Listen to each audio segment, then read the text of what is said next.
FBR के Islamabad head office से एक लेटर जारी हुआ है जिसमें ये कहा गया है कि 20 डिफरेंट फैक्ट्रीज के ऊपर जो एफबीआर का स्टाफ है वहां पे बैठेगा।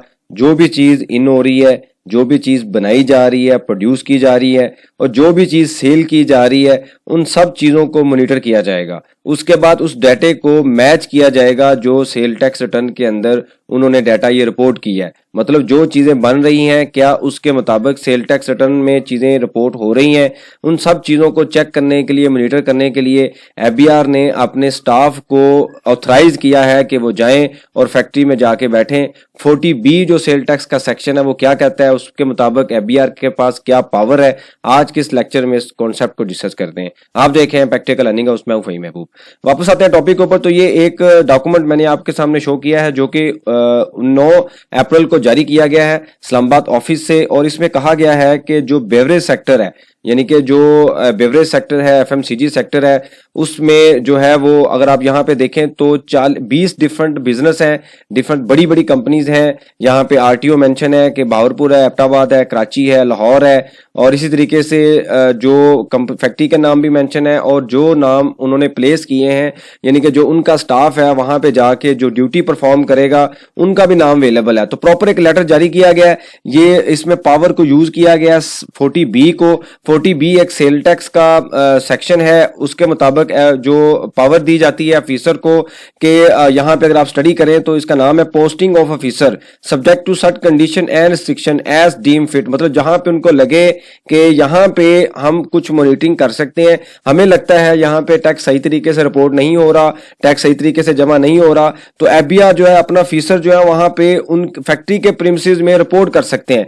वो जाके प्रोडक्शन को मॉनिटर करेंगे, सेल को मॉनिटर करेंगे और स्टॉक की पोजीशन को मॉनिटर करेंगे। तो ये सारी चीजें जो है वो अब एफबीआर ने इससे पहले जो है ई इनवॉइसिंग के ऊपर काफी प्रेशर दिया है कि आप अपने आप को रजिस्टर्ड करवाएं, और अभी भी दिया जा रहा है। और साथ साथ जो है वो जो ऑफिसर हैं वो भी डिफरेंट सेक्टर में पोस्ट किए जा रहे हैं। इससे पहले हम देखते थे कि अक्सर जो शुगर है, शुगर इंडस्ट्री में जो है वो ऑफिसर की पोस्टिंग हुई, फिर सीमेंट सेक्टर में ऑफिसर्स की पोस्टिंग हुई, अभी जो है बेवरेज सेक्टर को चूज किया गया। तो 1 बाय 1 एफबीआर जो है तमाम सेक्टर्स को मॉनिटर कर रहा है कि जो चीजें वो रिपोर्ट कर रहे हैं क्या वाकई ही एक्चुअल में उनकी यही कैपेसिटी है या जो चीजें हैं वो हाइड की जा रही हैं। इस सेक्टर पे स्पेशली क्यों चूज किया गया है? इस सेक्टर में जब चीजें सेल होती हैं तो उसमें 2 तरह का टैक्स है, एक होता है एफईडी फेडरल एक्साइज ड्यूटी और एक होता है सेल्स टैक्स। तो अगर हम जूस की बात करें या ये जो कोल्ड ड्रिंक है उसकी बात करें तो 100 रुपए की एक अगर चीज है, प्रोडक्ट है, उसकी प्राइस है, तो उस पर 20% तो एफईडी है, तो 120 ये बनता है, और 18% उस पर फिर जीएसटी है। तो 120 का अगर आप 18% लें तो ये अमाउंट बनती है तकरीबन, अगर हम इसकी कैलकुलेशन करें तो ये अमाउंट आ जाएगी 120 मल्टीप्लाई बाय 0.18, तो ये तकरीबन 21.6। तो ये 20 इसको जमा कर लें 20% और 18% इसको जमा कर लें तो 38% एफबीआर 100 रुपए के ऊपर आपसे टैक्स ले रहा है। ये सिर्फ सेल टैक्स की बात हो रही है, इनकम टैक्स की बात नहीं हो रही। अब जहां पे इतना हैवी टैक्स हो तो जारी सी बात है उसका स्टेक भी ज्यादा है। उसको लगता है कि जो ये सप्लाई या गुड्स रिपोर्ट कर रहे हैं वो ठीक नहीं कर रहे। उसकी मॉनिटरिंग के लिए अब 3-4 माह के लिए इन स्टाफ को वहां पे डिप्लॉय किया जाएगा। जैसे आपको पता है समर सीजन आ रहा है तो स्टार्ट में जो है वो सेल ज्यादा होती है, तो इसी वजह से समर सीजन के स्टार्ट में इनको पोस्ट किया जा रहा है ताकि देखा जाए कि जो चीजें ये रिपोर्ट कर रहे हैं वो ठीक है या नहीं है। तो ये एक बोल्ड स्टेप है जो एफबीआर की तरफ से लिया जाता है। पहले हम अक्सर सुनते थे 40B जो है वो बहुत कम यूज होता है और वहां पे यूज किया जाता है जहां पे उनको लगता है कि यहाँ पे कुछ हो रहा है।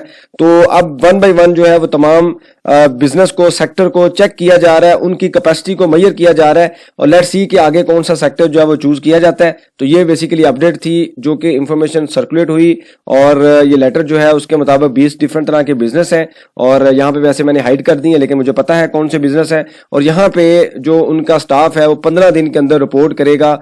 हर 15 दिन के अंदर जो रिपोर्टिंग उसकी पहले इनिशियली उनको 15 दिन के लिए रिपोर्ट किया जाएगा, बाद में इसको एक्सटेंड किया जाएगा। तो नॉर्मली हमने ये देखा है कि ये 15 से 60 दिन या 90 डेज तक ये पीरियड जो है वो एक्सटेंड होता है।